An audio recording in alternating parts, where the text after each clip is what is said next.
and welcome to Pod Return to the Waking Sands. We are a Final Fantasy XIV companion podcast where we explore the lore and story of Hydaelyn and beyond. My name is Jen, and I'm joined by my co-host and researcher. I'm Levi. Hey, Levi. Hello, Jen. Hello.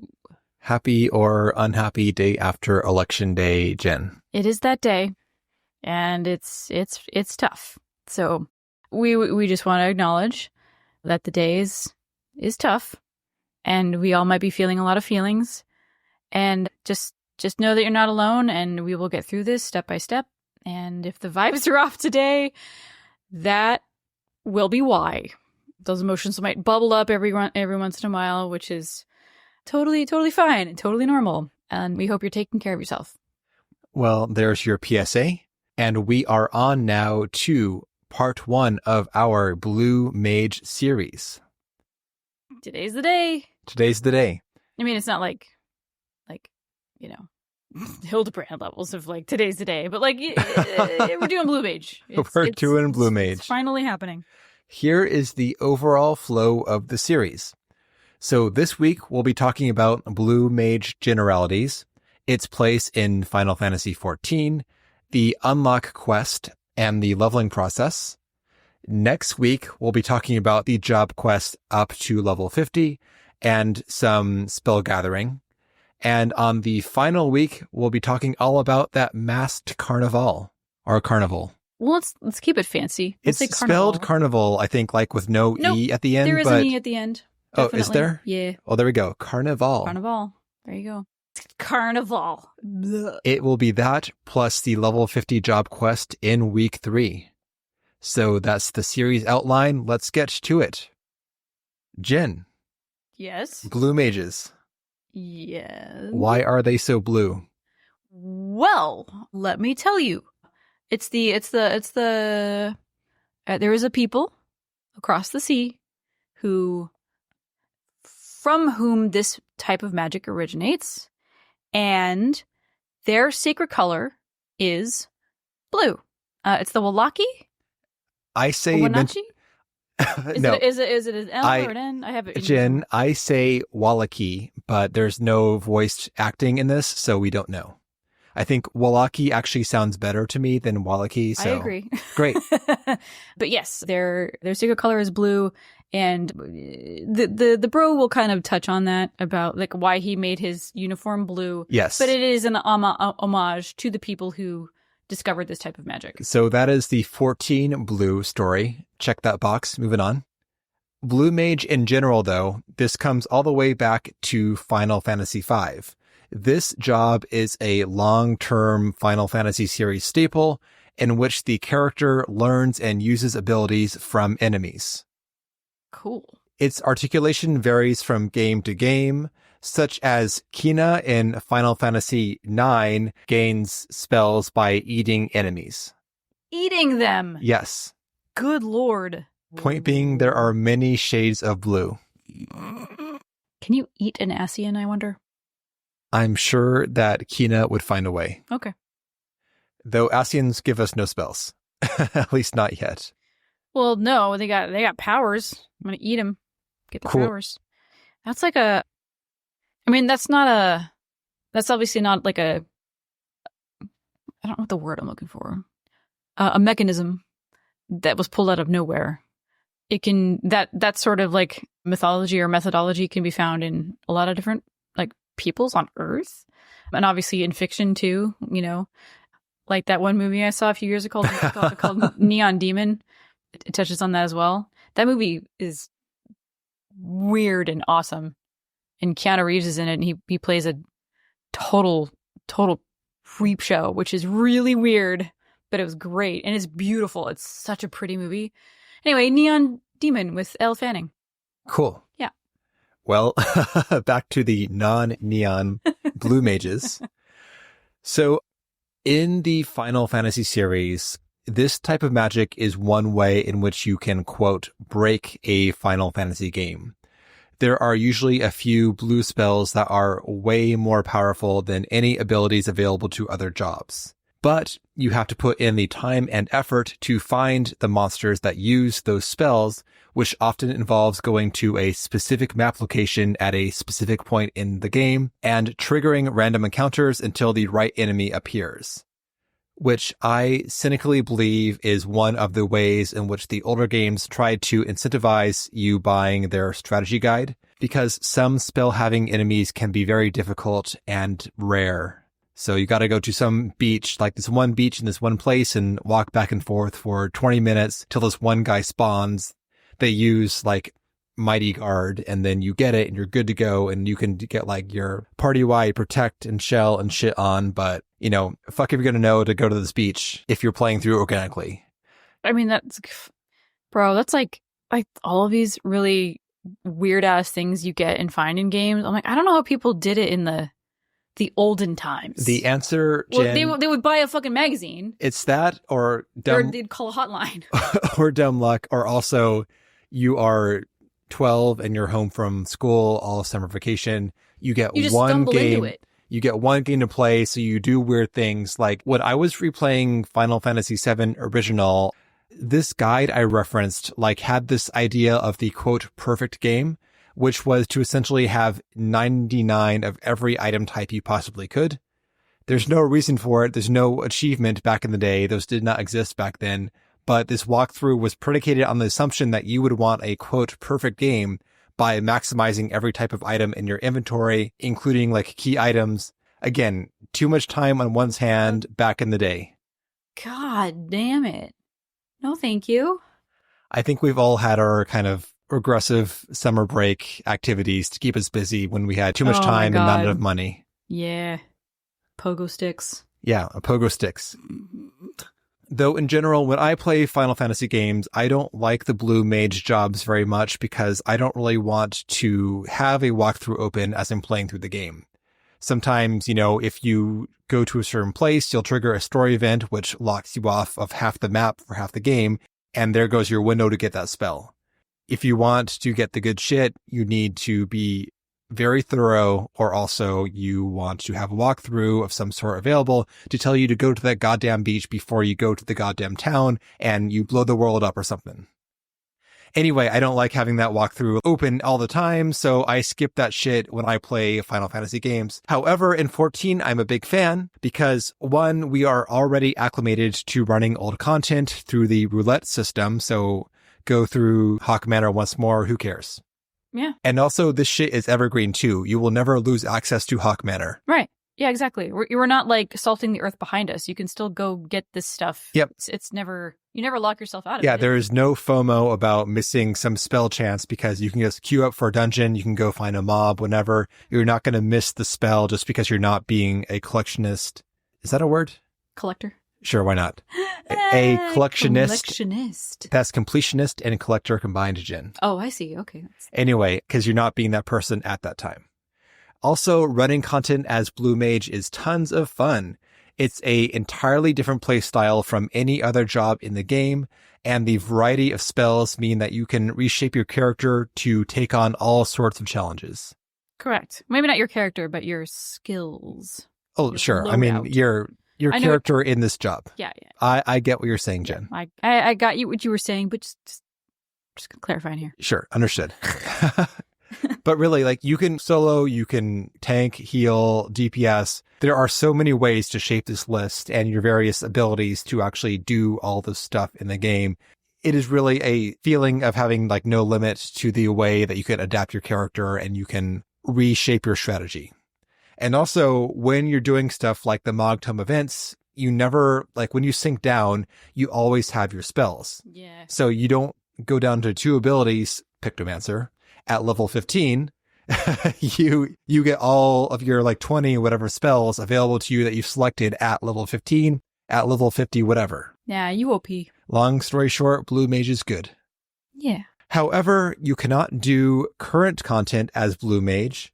It is a, quote, limited job because they fear our power. I mean, they should.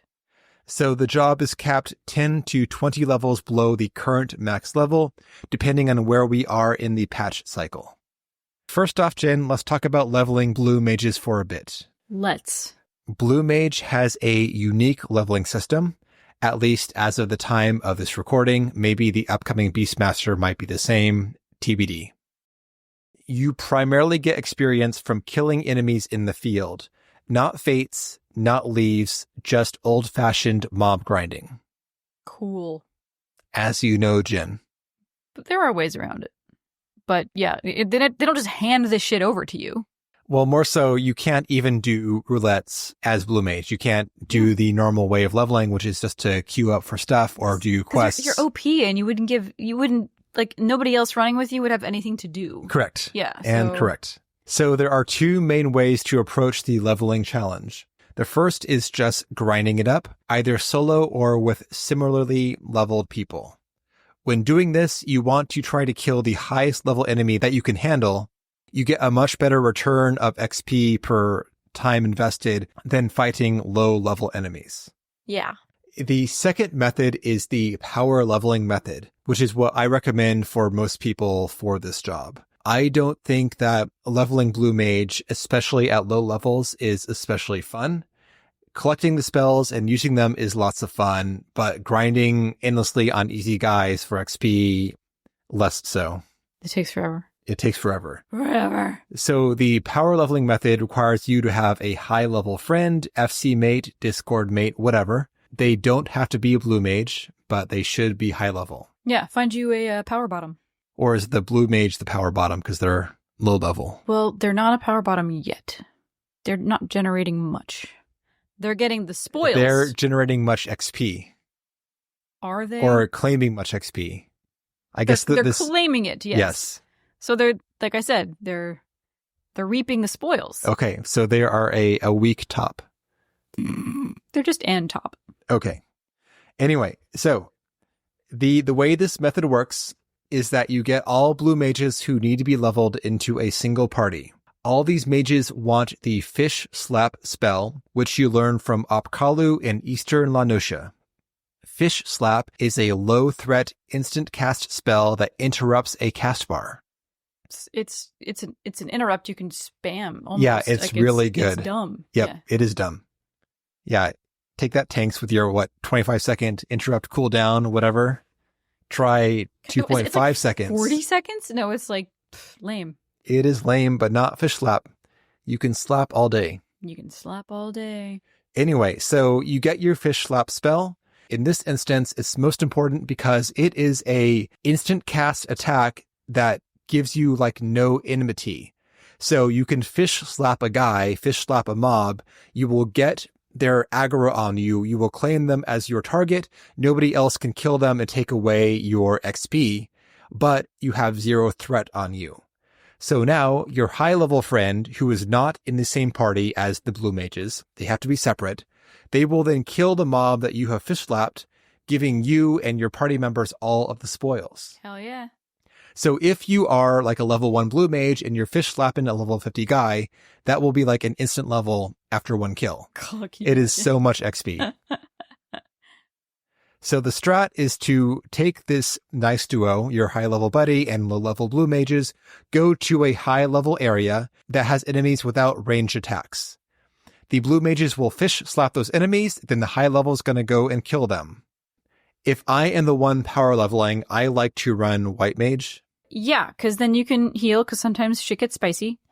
But then you throw arrow and everything. It's just like an instant cast. Boom, boom, boom, boom. Or Dia. Well, correct. Yes. I've been running Otis as White Mage, and of course she'll be a ways off from getting Dia, so. Yep. Sad times for Otis. Yeah. Last time I was the power leveler, the meta was to go to like one of the starting Heaven's Word zones, the one with the 2 Aetherites on the west side. In the northeast corner of that zone, there is an area with a bunch of birds. I think they're colibri. These guys are fantastic. They are tons. You can do like a circuit through the area. You can fish slap and kill guys. That gets your Blue Mages all the way to like level 50 in maybe 30 minutes. Then from there, the meta was to go to one of the starting Shadowbringer zones. This was back when the cap was 70, now it's 80. So again, meta probably changed since then, but you could then power level blue mages to cap in like an hour or so afterwards by killing mobs in the starting. I think those were the Colibri in the Shadowbringers. No, those were. Area. Oh, maybe. Yeah. Again, I don't know. I think they're both birds, if I'm recalling correctly. Probably birds, but I remember Colibri or, whatever name they are. It's that bird in Shadowbringers. It doesn't matter. But when you said that, I'm like, oh, that's right. I remember doing that. So long story short, it's bird meta. Birds. Get fish flap from birds, kill birds, level up. So anyways, again, I recommend checking the current meta. Zones have changed, level caps have changed. I have not power leveled anyone in the current expansion, so I don't have the current strats. Point being that you can cap a blue mage in 2 hours. Yep. Pro tip. For our podcast run, Jen and I started out doing honest grinding, but I got impatient in the level 30 range. Yeah, you were like, this sucks. We started in Raincatcher Gully and we did some like toads and goobos and stuff, and you're like, fuck this, and you logged out. And then you came back and were like, let's go to the castrum. More on that later. But yes, there's your preview of the rage logs. Yeah, spoilers for the episode. Okay, last mechanic I want to hit on before we get down to it is Blue Mage gear. You get like a little tooltip at the start of the quest line explaining this, but it's important to emphasize that blue mages work differently from other jobs as far as stats go as well. Namely, the most important stat is intelligence. You don't care about your direct hits or crits or whatever. You want to max the intelligence bonus from your gear. Also, your weapon is pretty much irrelevant. There is no better weapon than the level 1 weapon. Every other weapon available to you that is just for glamours. It does not change your performance. Your performance is all about your stuff you're wearing on you, not the weapon you're wielding. Easy. Yeah. Yeah, you never have to do relic shit for Blue Mage. Correct. That's it for the mechanics for now. So let's get to the story of Blue Mages.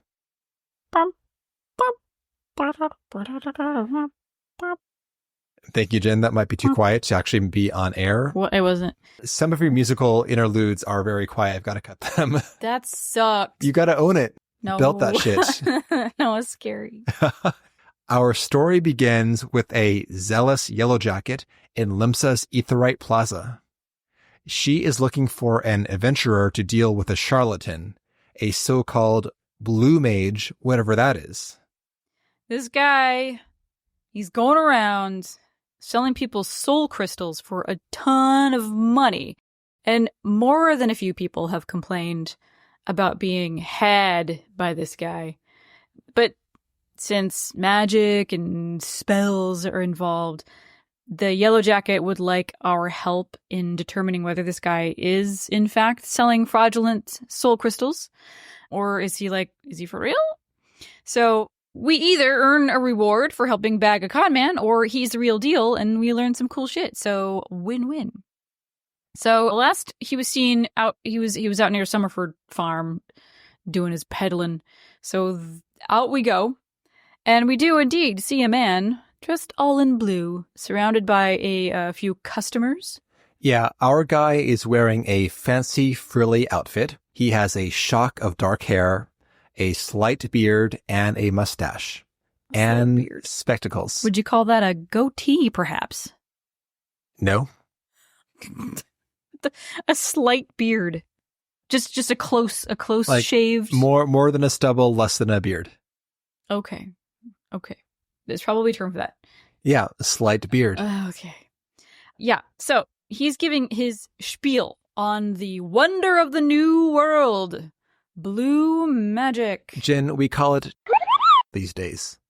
We didn't know that. So, past the Indigo Deep resides a people called the Wallaki, and they have found a way to harness the magic of nature, much like the creatures we encounter in the wilds. How, you may ask? Simple. You attune to the beast's instincts, and when you defeat it in battle, you absorb its ether and its power. And he pauses to perform some of this magic, and these customers are really impressed. It looks real fancy. And then why blue? Okay, well, we've already explained why blue. And a quick interlude. I think the spells he uses in his demo are Eruption, 1,000 Needles, and... I think it's water, the water one, right? Water what? The water one. Are you talking about Water Cannon or Aqua Breath? No, Water Cannon. Cool. One of the first ones you get. I think he uses a Loom as well. I mean, he chose his most, like, visually impressive spells. And they worked. Yeah. Yeah, he's doing his thing, and people are like, all right, great. So all you need to become a blue mage is one of his soul crystals. And he proffers a handful of soul crystals, and we're like, it's not normal for there to be a handful. That is a lot of soul crystals. It's a lot of soul crystals. It immediately makes you be like, this is a scam. These guys are little blue diamond-shaped gems with the picture of a mask on them. Yeah, it's the little eye, the Batman. I think it might be called a domino mask, or maybe that's like the diamonds specifically. Oh, I have no idea. It's the blue mage symbol. Yes, obviously. But yeah, they look like a mask if you didn't already know. So he's like, you need one of these, obviously, a soul crystal.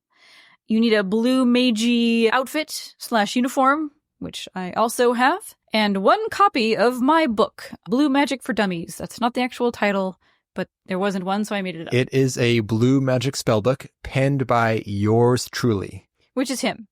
We don't know who he is yet. So some of the adventurers step forward to perhaps exchange money for the goods. One of them stays back, though, and loudly expresses her skepticism. Can't really claim fraud if you're eaten by a beast in an attempt to, quote-unquote, gain its power. This challenger looks super cool. For like a random nobody, she has like a outfit on. Femro, obviously. Yeah. That's why she's super cool. Femro Marauder that has a dark armor set with a red tabard. She looks great. I'm like, girl, why are you here? You're fine. Also, aqua skin, blonde hair. So it's like good. a look. I was like, she's one of the coolest people I've seen in a long time. Yeah. Next to Martin. Next to that shaved head Lullafell I found in Pearl Lane. I'm like, bro, you're like the coolest Lulla I've ever seen. Her name is Skeptical Adventurer. So yeah, she's like, she absolutely calls out the flaw in this logic. Like, all these people can get their soul stone, they can put their uniform on, and take the book and go do some shit. They get gobbled up by a monster, and no one can call. But however, some people have attempted and failed, but that's like maybe user error. We don't know. But Jen, there's no time for naysaying because there's a panic. There's an emergency. Someone bellows from afar. A pair of rampaging Mamul Jaw rush in. These are Buniwa, by the way. Yeah. Bunawa. Yeah, they are the chameleon looking Yeah, dudes. they got like the, what's it called? The eyes. The hella eyes. The swivel eyes. The swivel eyes. There's an actual name for it, which I think we talked about in the Wanderer's Palace Heart episode. I forget the term for the quote swivel eyes. But they are independently controlled, yes. Which is off-putting. But yeah, so these two guys run up just as, skeptical adventurer is like, this is bullshit. And they run up, they're like, we're gonna get you, smooth skins. They're going to feast on the flesh of us smooth skins. Oof, gosh, that sounds bad. So Martin, that's his name. With a Y. Martin with a Y. He steps between them and the group, and he blasts the two Mamulja with a few impressive-looking spells. He blasts them with an aqua breath and a missile. Whoa! Ba-ba-boo! And then they're like, oh shit, we are no match for this guy, and they run away like, we give up, we're too weak, spare us. So that settles it for the audience. They're like, fuck, that was a close one. You convinced me. And they all, including Skeptical Adventure, step up and exchange money. Yeah, one guy, a gladiator, says, bugger all this swords and shield nonsense. I'm gonna give blue magic a try. 100%, dude. I mean, look how effective it is. So, camera pans back to us with our yellow jacket friend, observing this from afar behind a boulder. And she's like, well, that pretty much settles it for me. I think those Mamulja were a little too convenient. So we're going to follow Martin and see that he, just see what he does. Yep. But Jen, someone is tailing us tailors. Someone's tailing us. We see the midsection of someone wearing red plaid pants. Yep, plaid slacks and a leather jacket. And then, so we head off to the Moraby dry docks and we ask around. Martin has been skulking around begging for table scraps for the last few days, and that doesn't make any sense because we just saw him make a ton of money. So, suspicious. Last they saw, he was going to the Salt Strand, so we go there. Soon, the Mamulja, the same ones that attacked him earlier, approach now, and they complain that he said he would be less violent this time. He was very violent. Come on, man. You said you would give us a break doing this shit. God. But Martin brushes it off. He says it adds to the realism, and he compliments them on a job well done. One of the marks was so scared that he nearly shat himself. Aww. Oh, these poor guys. As expected, Martin and those two Mamulja are totally in cahoots. And the Yellow Jacket's like, that's it. We're done. No, that's proof. Fraud. You're under arrest. She declares him and his partners under arrest for fraud. And he's like, no. There's no fraud about it. My sales technique, sure, is a little bullshit. It's a little suspect, but the goods are real. And it's not his fault if people don't read the freaking book. Like, well, fair. Okay. So it all comes down to the soul crystals. If they're real, then this guy might be as well. So the Yellow Jacket asks us to test it. So in the endeavor to test these soul crystals, so we've got to don this thing. We need to get our first spell, obviously, so that we know that one, we can acquire a spell and use it effectively. So the Mabulja, they have names, we don't know them yet. They have, in an endeavor to help us earn our first spell, which is Water Cannon, they have put out some bait for a wee kraken so we can learn the spell. For this learning process, we, quote, have to put on the full getup. So he lends us the full suit. We don't just pick up the wand and do this thing. No, we have to put on the full... You have to equip the shit. You have to look the part, apparently. Every piece is important to it. So we're now decked out in our Blue Mage gear, and we get our complimentary wand. I do want to call out this wand in particular. In the Encyclopedia Eorzea, this wand is described as a, quote, dressed-up scrap of wood. Martin needed something to sell in his Blue Mage starter kit, so he found a novice artisan in a tavern and convinced them that this would be a great way to hone their skills.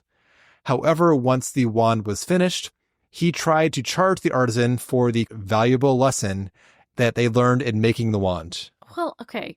And he had me in the first half, and then he got Martin with it. But I'm like, that's great. He's trying to support a local artisan or scam who's starting, a local artisan. But pay the motherfucker. He's getting paid in experience, Jen. That sucks. He's paying for experience. No, that's like influencers with millions of followers or not even millions, maybe tens of thousands, going to a hotel and be like, "You're gonna let me stay and eat for free, right? Because then I can put you on my Instagram." And they're like, "No, fucking pay us." And then they get mad. Anyway. Yeah. So they put out bait for a critter to come attack us. Little baby kraken, because the baby kraken has the water cannon spell. If we kill it, if it does the spell on us, and then we kill it, then we get the power. They put out the bait, but it is not a wee kraken that appears. It is a massive fucking kraken.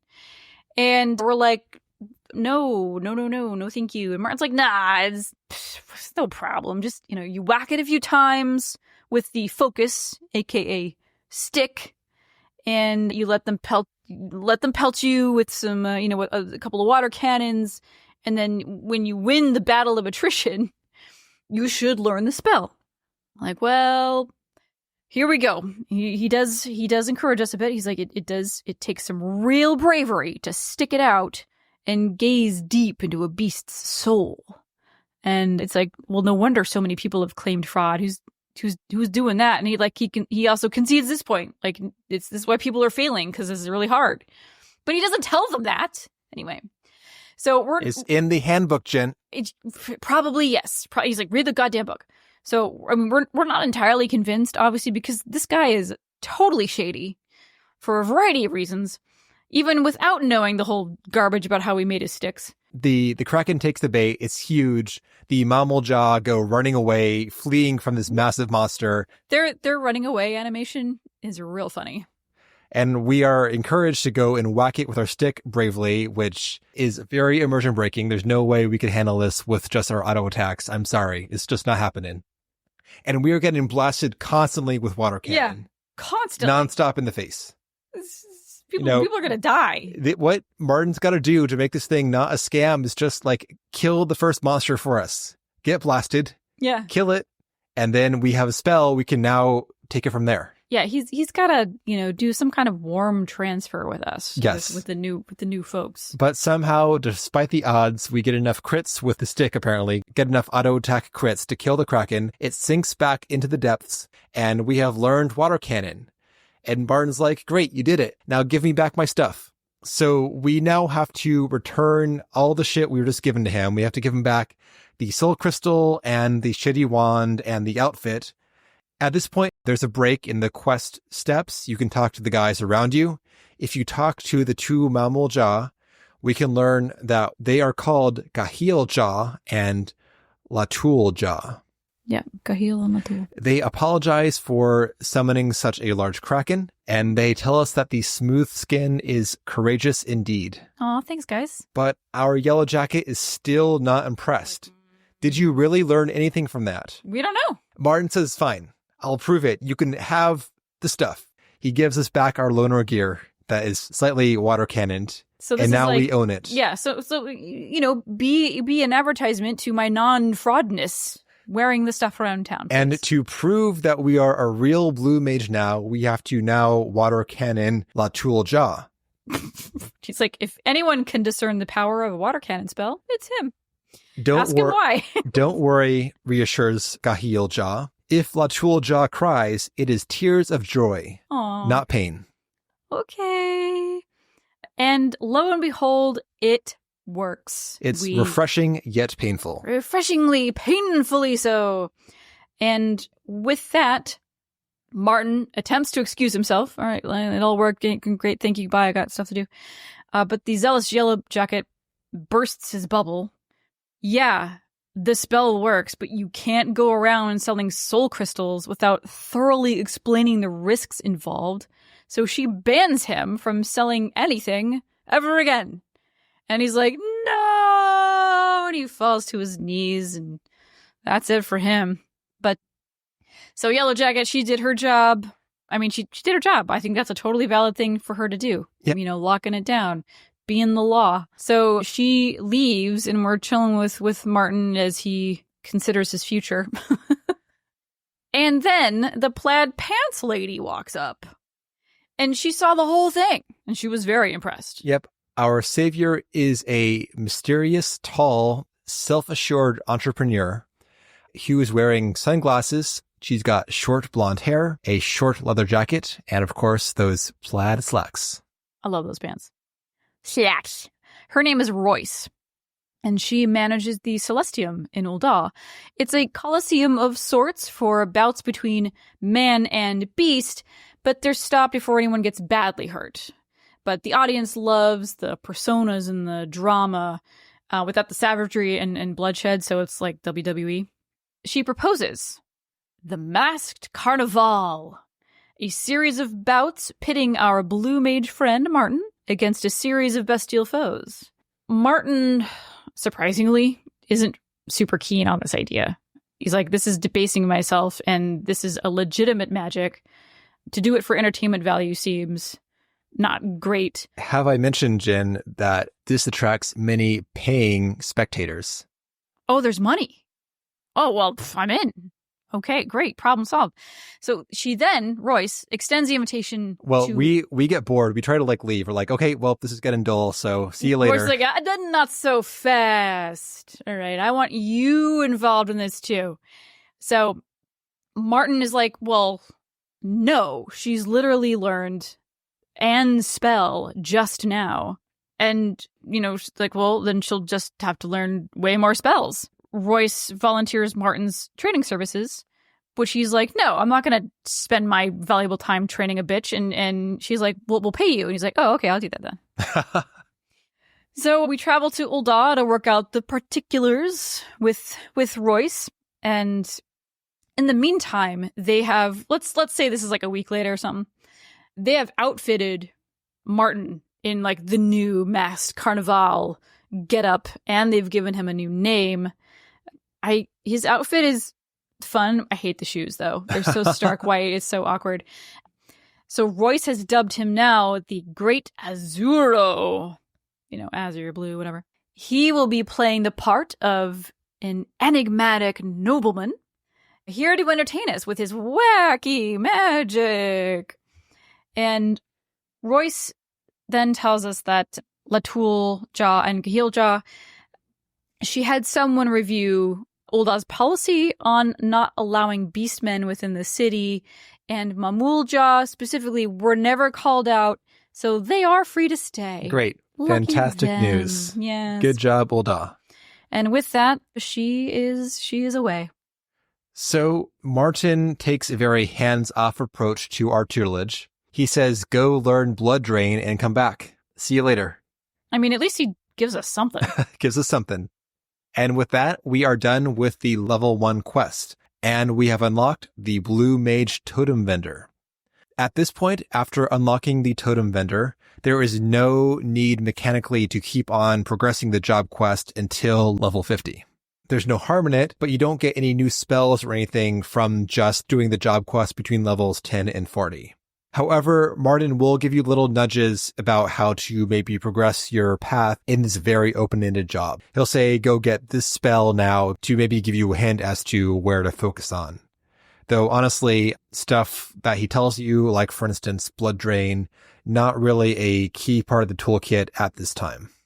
Nope. It's like an MP regen and like a tiny bit of damage. Yeah, this is only needed for when you are tanking stuff and you are burning MP on the defensive spells. But otherwise, yeah, Blood Drain, not a good early spell, for instance. I have some complaints about the spell progression, more on that very soon. But like, this is a very, in my opinion, bad first spell to point you towards because it doesn't do anything for you yet. It's not exciting. Like, so we have Water Cannon, sure. And then we get Blood Drain. I'm like, I don't need this at all. How about anything else? Anything else? How about Acorn Bomb? How about a dot? Acorn Bomb also, yawn. Literally. Oh, nice. Good job, Jen. Anyway, yeah, we say see you later to Martin, and we're going to go and do stuff on our own terms for a while. But we will be back to grab some totems. So the totems, the Blue Mage totems, are essential to the job. They are given to you for free by Gahil Jah when you hit certain milestones. Early on, these are tied to the number of spells that you've learned. Next milestone will be during the Masked Carnival. The top priority will be to pick up Mighty Guard and White Wind, which I think are at 5 and 10 spells learned, if I'm recalling correctly. But whatever, either way, they're early on in your career. Yeah. White essential Wind is critical spells. Yeah, totes. Mighty Guard is your tank stance.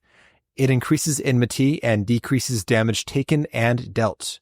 But it's not just for tanks. This is an important tactical tool to mitigate incoming damage, and you may need to toggle it on and off for some fight mechanics. White Wind is a super powerful heal. It heals everyone in your party for an amount equal to your current hit points. But there are some downsides. One, it's an MP hog. Spamming the spell will run you out of MP. Yeah, it's like spamming Medica 2. Yep. And 2, because it heals you for your current hit points, it will not top you off if you are below 50% of your hit points. And you are pretty much doomed if you are down to, say, 10%, 5%, and need to heal. It will not outpace incoming damage. For that reason, it can be helpful to pop a health potion right before casting White Wind if you're low on health. That gives you more balance to restore. Sound reasoning. Thanks, Jen. So we'll be back to grab those soon. For now, though, we head out and grab some spells in the world, armed with just our water cannon. And at this point in the game, the blue spell list is huge, and the spellbook is just full of blank spell slots. You can grab maybe 60 or so spells from a Realm Reborn enemies, which is what we're stuck with our podcast characters. Sure. But it's not too shabby. It's pretty It's not good. too shabby, but there are some clutch spells I miss dearly at this point. Well, yeah, because we know. Yes, Yeah. exactly. Anyway, each slot in the spell book gives you a hint as to where to find the spell, or you can use the plentiful online resources to guide your spell collection, which is what I did. So if you Google Blue Mage spell list or similar, you'll find plenty of quality fan-made checklists which tell you where to find what spell. Which brings us to what I believe is a significant failure in this job's design. Mainly that the spell list is pretty bad before level 50. I mean, ideally, every few levels, there'd be another spell you could go out and collect that would then update your playstyle. Get a dot, get an off global cooldown, get a good buff, whatever, things that you kind of start to add into your rotation like in normal job leveling. However, most of the early spells are very niche and don't enter your rotation now or sometimes ever, or they duplicate other spells with a minor variation. And that's the biggest one right there. Here's a fire 220 potency AoE. Here's an earth 220 potency AoE. Yeah. So the job doesn't exact same cast times and everything. The job doesn't really begin until level 50.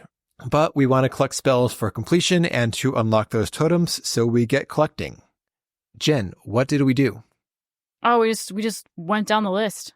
We found like the easiest stuff first, like just the stuff out in the wilds, out in public. And then we had to go into the dungeon for some stuff. Anything that you want to zoom in on as far as our early spell collection goes? I remember like the treants getting that's the acorn shit, right? Yeah, acorn bomb. Wait. Here's sleep. Okay, so that was really we were running around Proud Creek looking for stuff to do. And that was also weird. We were also leveling at that point, so we were going back and forth. And then we got the bomb. Was it bomb toss with the goblins? That was the first useful spell we got. Mm-hmm. That is a targeted AoE with higher potency than our water cannon, and it does stun. Yeah, which actually that's helpful. Yep. I can use that. Yeah. I'd say the first big upgrades that we get are Toad Oil and Sticky Tongue. Toad Oil gives you an evasion boost for 2 minutes, handy if you're tanking. And Sticky Tongue pulls enemies to you. Yeah. Yep. I don't even have that on my hotbar. I never use it. This spell is tons of fun, and it pairs well with 1,000 Needles. Correct. That was an early thing that we got too. Yes. Which was a total game changer because we had been languishing in the teens as far as leveling and getting spells and trying to beat shit. It takes forever because you're doing no damage.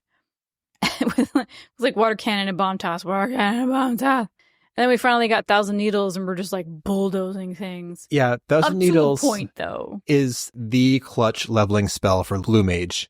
You get it around level 20 from the Sabotenders near Little Alamigo. Only the big ones give it, not the small ones. Don't be fooled. The Baylor, I think they're called. Yeah, probably. It does exactly 1,000 damage no matter what, pretty much.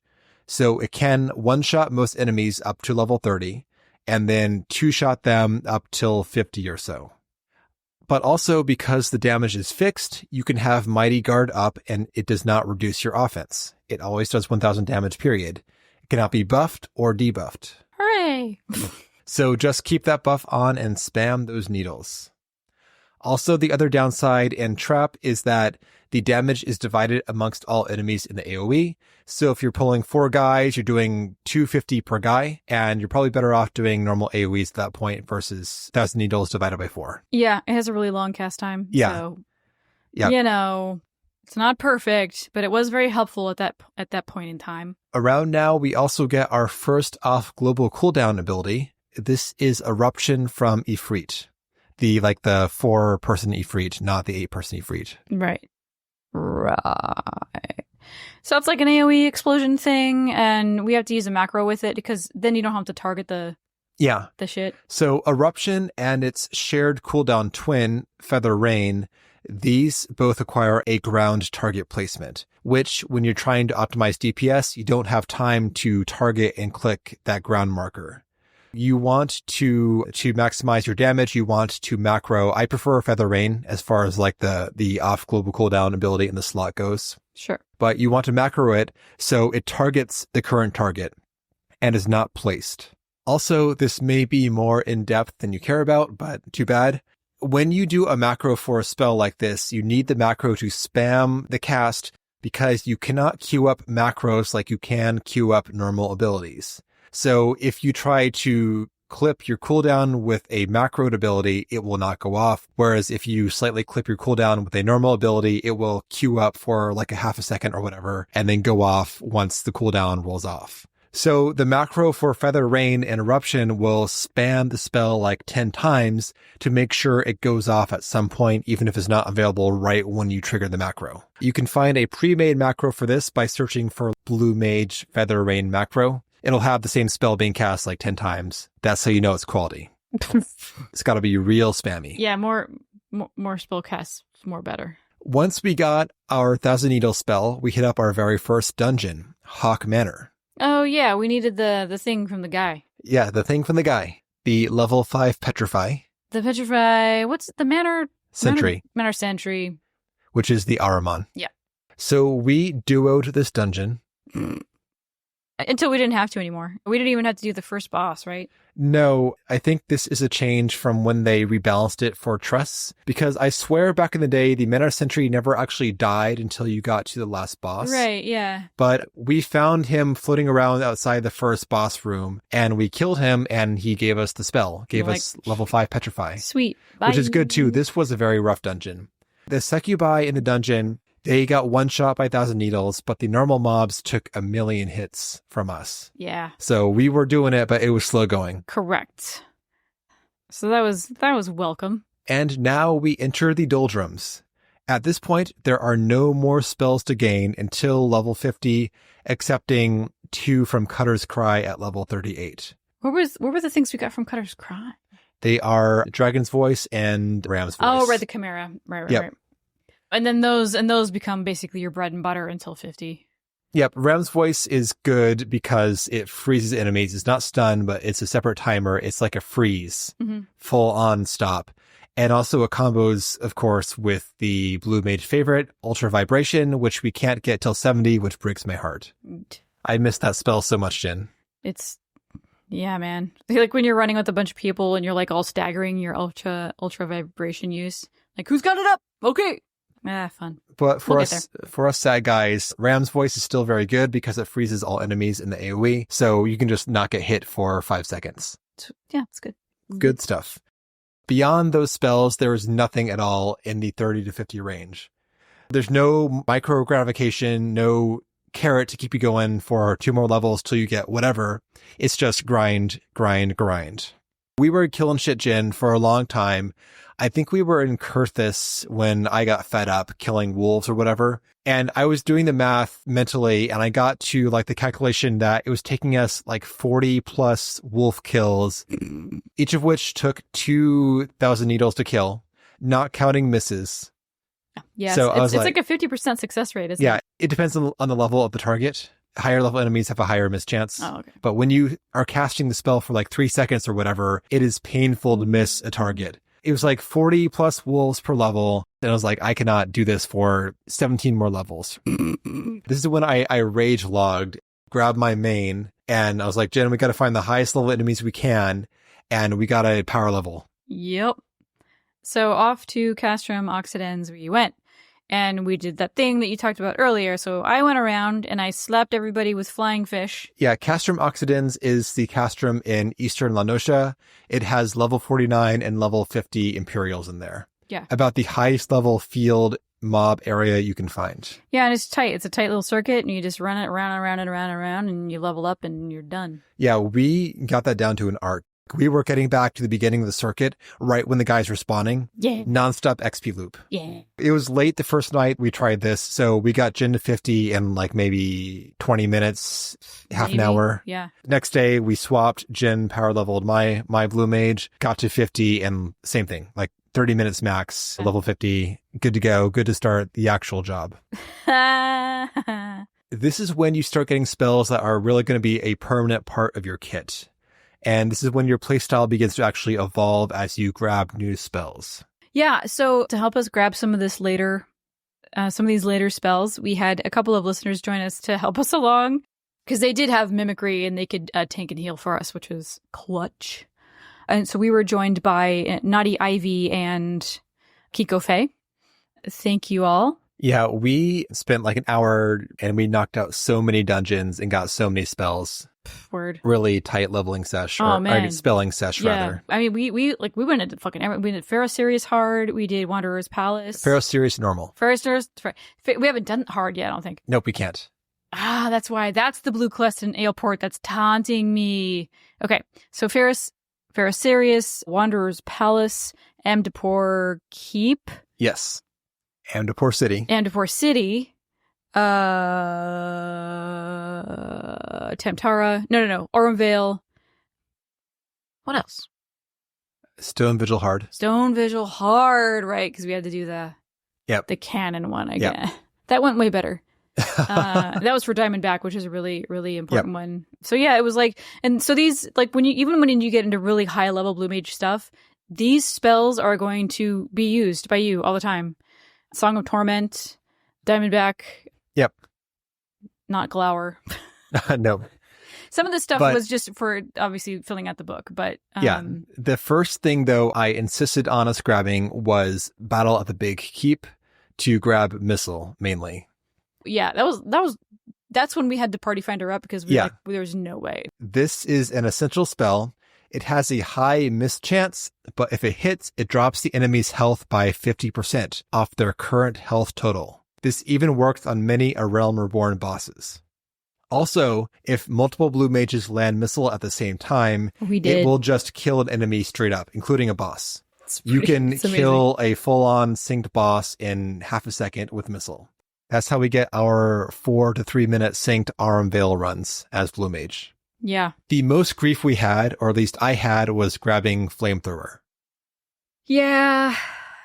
That's Brayflock's Longstop hard. Yes. This isn't even a good spell. It's just like one more AoE with like 220 potency or whatever. It's the same shit. But it's on the list, so we gotta get it. And of course it's from the final boss. Yep. The gob tank that runs in circles. Yeah. And we did it. We did Party Finder for this. We were running with randos who they were helping us out. Yep. And we get to the final boss. We are like fucking 10% away from getting it. But then somebody dies. That's me. I died. You died. Yeah. So the boss is at the point where they do the drive-bys through the arena center. So I got clipped by a drive-by. And then I got knocked into the boss's circular path. The racetrack around the So perimeter. I essentially got two-shot by the boss with no chance to avoid it after I fucked up the first time. So I was dead. In general, when blue spell farming, if someone dies and no one can res them, just wipe. Do not kill. Right, because they can't get the spell, so you got to do it over again. But the boss was pretty much dead. Oh, it was like one shot away from death. Yep. So you died. I remember one of the other people were like, "Okay, bail," and like I already had like half a cast bar off. Yeah, I mean, cast dots, whatever. That's gonna kill. So I got this spell because I killed the thing. But we had to run it again anyway. And so we ran it a second time. They were gracious. But this time, so Flamethrower is an instant cast spell when the boss uses it. There's no cast bar, just flame. We just killed the boss, no issues whatsoever, but no spell. Because apparently the boss never did the Flamethrower cast in the full-on boss fight. Yeah, we had to do this 3 times. I felt so bad that I was like, I got the spell to our current group because I didn't want to pressure to have us go back a third time. We let him off the hook. We put it up again. Thank you, Jen. It got one person, so we did a 3-person run the third time. Yep, all good. Killed boss, got the spell. Woo! All for Flamethrower. Ugh. Wah, wah. Other honorable mentions. Running Pharaoh Sirius normal gets you a bunch of spells. There's like 4 in this dungeon or something like that. It's pretty ridiculous. An essential spell, Song of Torment, comes from the last boss, Siren. This is your workhorse damage over time spell. Easy to get. That fight is no problem on Blue Mage. Oh, yeah. No, super easy. And like that, it's literally your only dot. For now. for now. But it's going to carry you through forever. Yes. But the second boss, the zoo, is a rough fight. You have to enrage the boss on purpose to get them to cast the spell that you need. This is like winged dive or something, I think. Want to kill multiple little baby birds to make the boss pissed off. But holy shit, Jen, when they are enraged, they do so much damage. And they spam these long ass stuns. So at one point, the boss is flipping out at us for killing the babies. And I'm at maybe like 5% or less health. And I'm stunned. I try to mash White Wind. I can't because I've got like this 4-second timer on me from my stun. So I am mashing my health potion button. I'm convinced I'm going to die here. But the stun ticks off. I did not get killed. I health potion. I swift cast White Wind. I'm back in the game. But holy shit, Jen. This guy is insane when he's enraged. Good times. Or maybe Mama Bird. I don't know, Jen. The zoo. It seems more like... gender neutral guy. Just mad bird parent. Mad bird parent. Anyway, so that was fun. Good times there. We also get our workhorse, like single target spell, Sonic Boom from the zoo. Sonic Boom has 1 more potency, a faster cast time than Water Cannon. So take that shit off your bar, put Sonic Boom on, good to go. Yeah. Final mention for me is Diamondback. Jin referenced this beforehand. This is in Stone Vigil Hard. Diamondback is essential to survive hits as a blue mage. What this spell does is it locks your character down in a bubble for 5 seconds. You can't move, you can't cast, you can't cancel it. You are just frozen in place inside your shell for 5 seconds, but it has super high damage reduction. Yeah, this is like a tank LB3. Yes, or better, honestly. Except you can't move. Anyway, you got to get it. It's not negotiable. You used to be able to get it from the Steps of Faith before they deleted that trial and replaced it with a solo instance.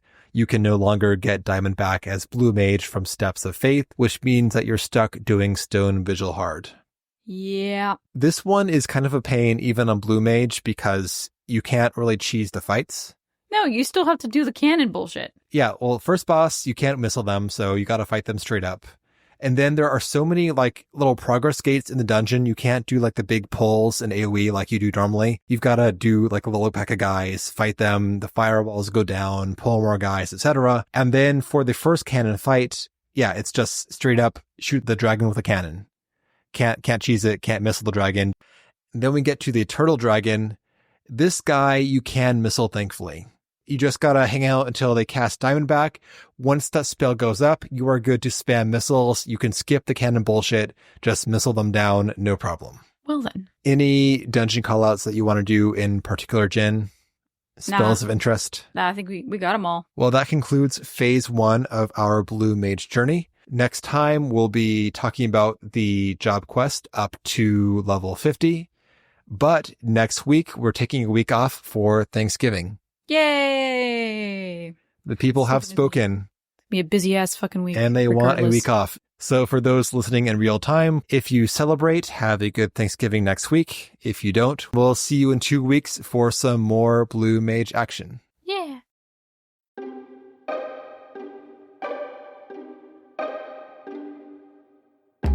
And that will do it for today's episode. Thank you all so much for listening and not summoning giant krakens.